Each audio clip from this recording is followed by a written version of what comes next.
Hello and welcome to the Getting Started video for JS bundling. This is for you if you want to get started with a new Rails 7 app using JS bundling and hot glue.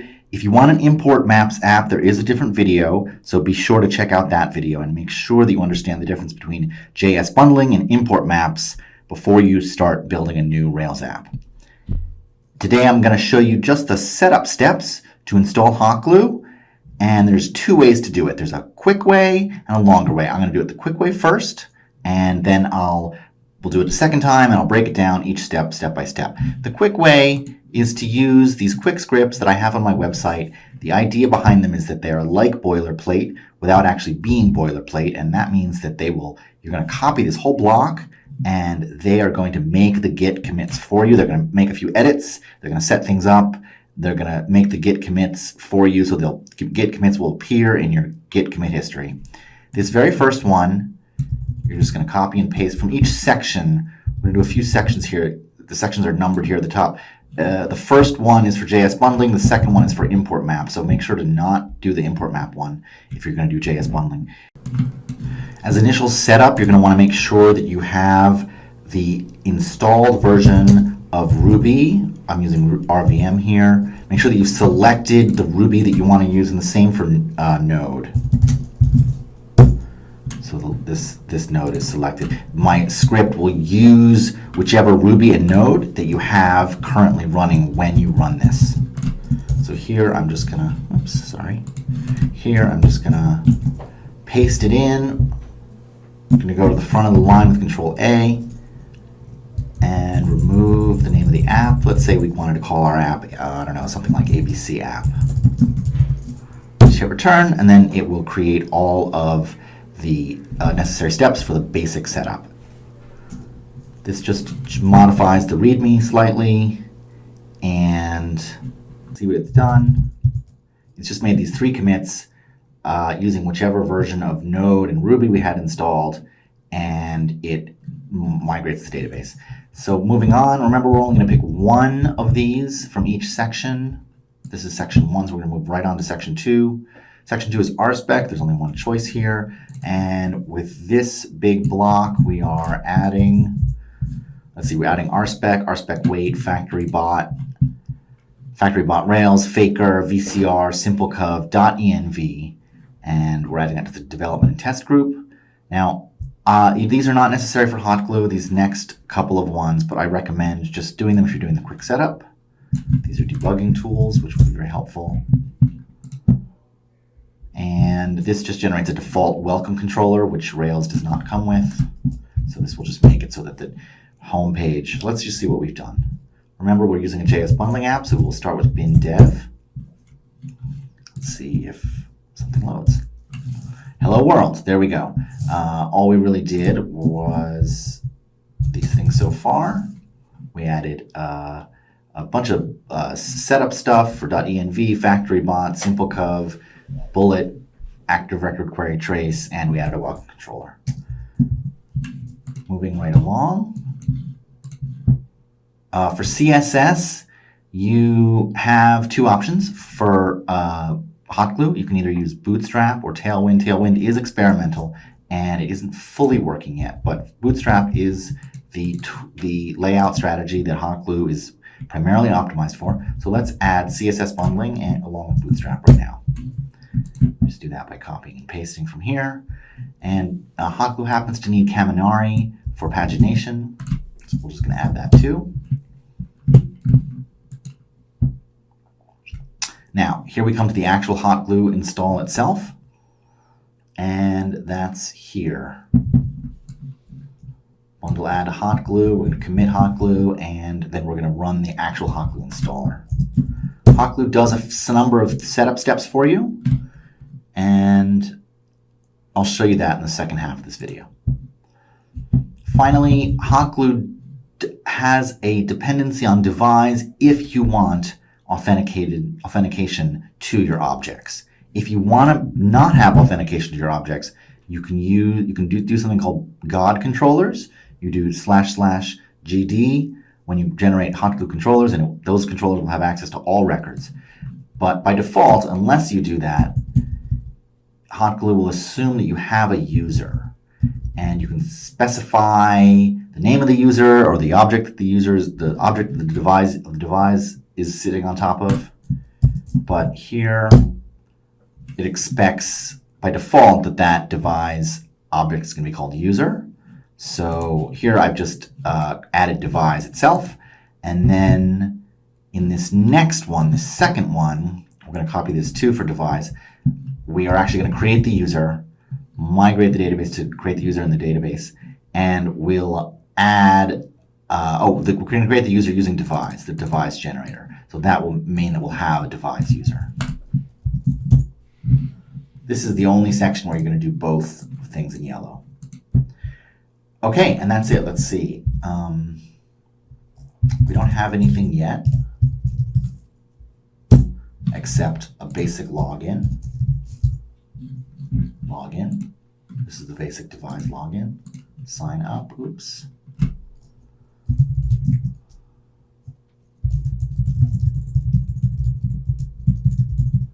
Sign up.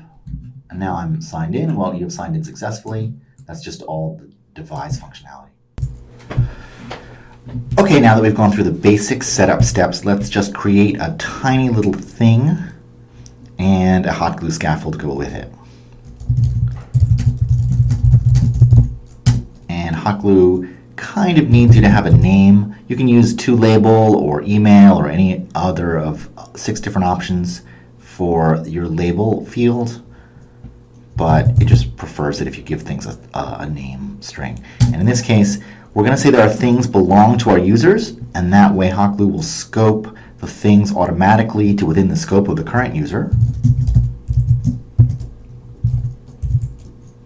Integer. And remember that hot glue likes it when you migrate your database and add your relationships before you build your scaffolding. So that's very important. We're going to go into our model for thing. And we're going to do belongs to user. We're going to do our model for user, and we're going to say has many. Okay, with that, we should be ready to build our first hot glue scaffold. Thing. That's all we need to give it. Hot glue infers that you have a current user and that things are owned by users. Okay, and let's see what we did. Remember to start your server with bin dev.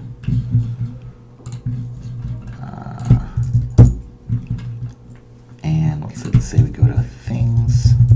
Oh, there's no route because I forgot to add one.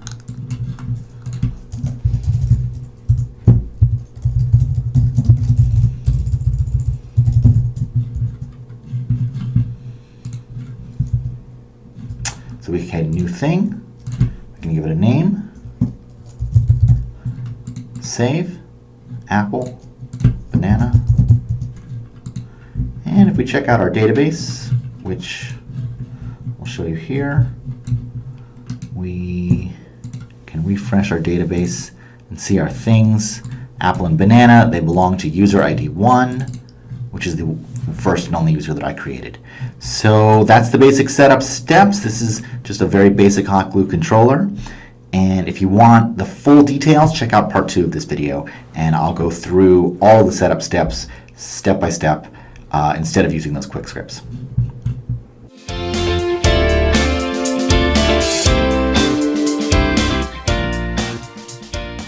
Okay, these are the step-by-step instructions for installing a new Rails 7 app using JS bundling with ESBuild and getting it all set up for use with hot glue.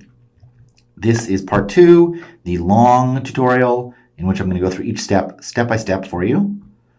Remember, part 1 uses the quick scripts, and that's actually quite a bit easier and more foolproof, but we're just going to go through this and show you how to do it step by step. So first I'm going to make a new Rails app. And we're going to use JavaScript ESBuild.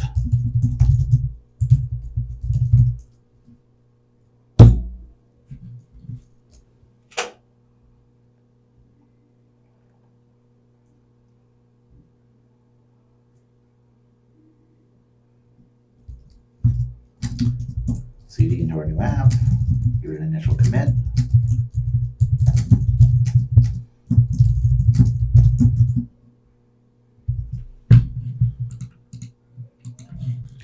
Okay, and the next thing we're going to do is add RSpec. Make sure to add these 3 gems to the development and test group. Not that. Which you'll find here in the default gem file. Remember to bundle install. And now run the Rails generate RSpec.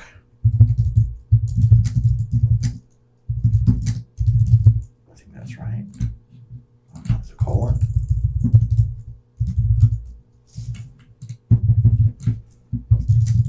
I commit that.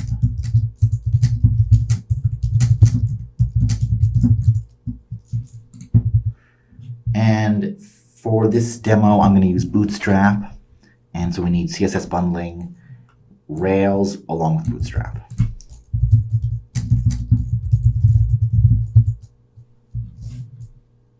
And we install it using Rails CSS : install : Bootstrap.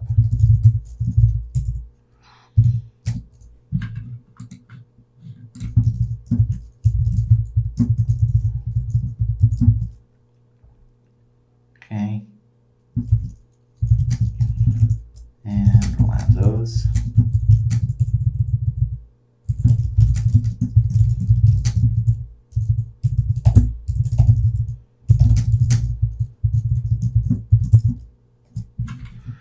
Now we get to the actual hot glue installer.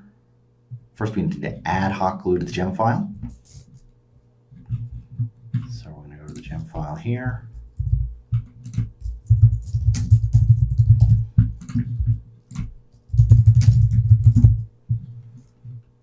And we're going to install hot glue, giving it the layout flag for Bootstrap. Rails generate hot glue : install.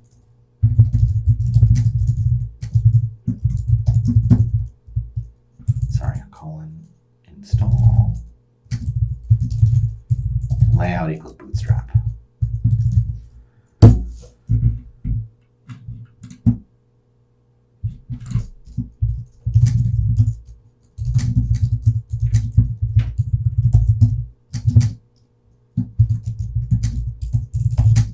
Now we need devise, which I'm going to install manually.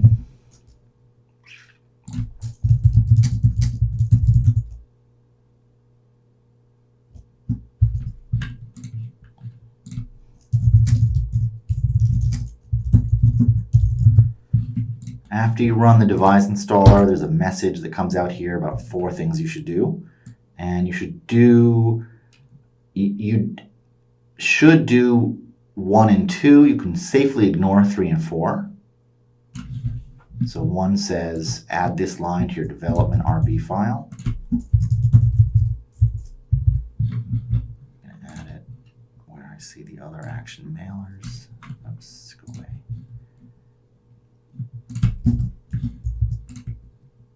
And it says generate some kind of a home index, a root index, and I think that's a good idea. So let's just do that quickly.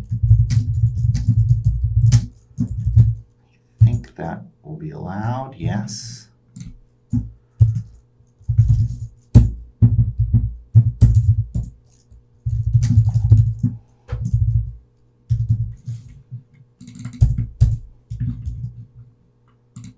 And let's make sure that our home doesn't have anything here.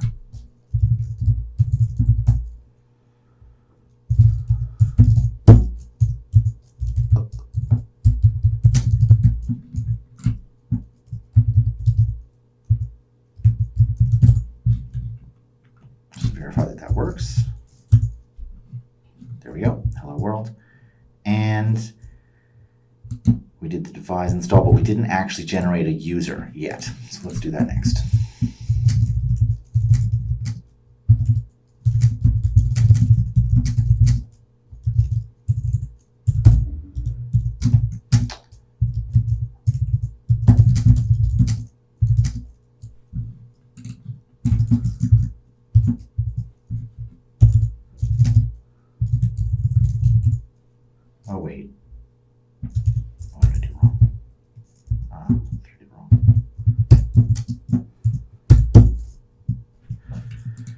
So we're going to generate a devise user.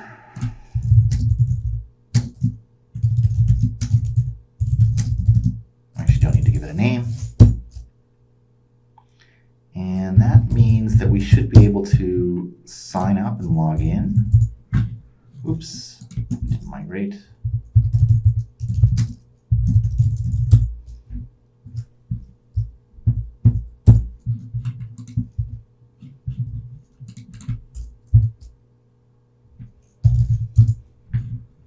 Sign up since we don't have any users in the database.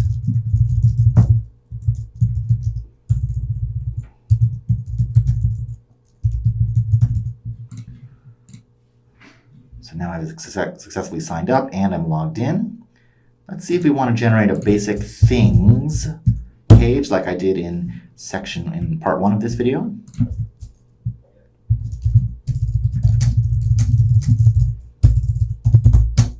And our things need a name, and they belong to users.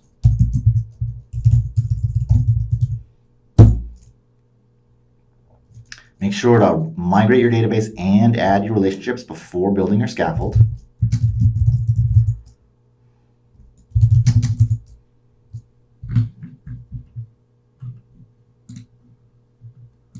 Thing belongs to user. User has many things.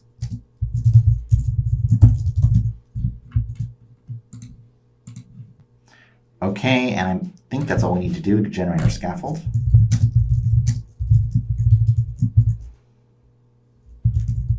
Scaffold thing, remember hot glue will assume that you have an object called user and you have something in scope called current user, which it was defined for us by devise in this case, but you could implement it yourself. It also assumes that the scaffold that you're building, the thing, belongs to one of those users. And then it will keep that thing in scope when we create it and edit it.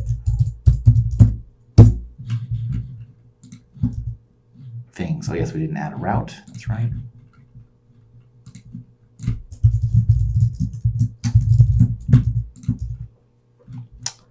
New thing, give it a name, save, and that's my thing. If I take a look at my database, add a second thing.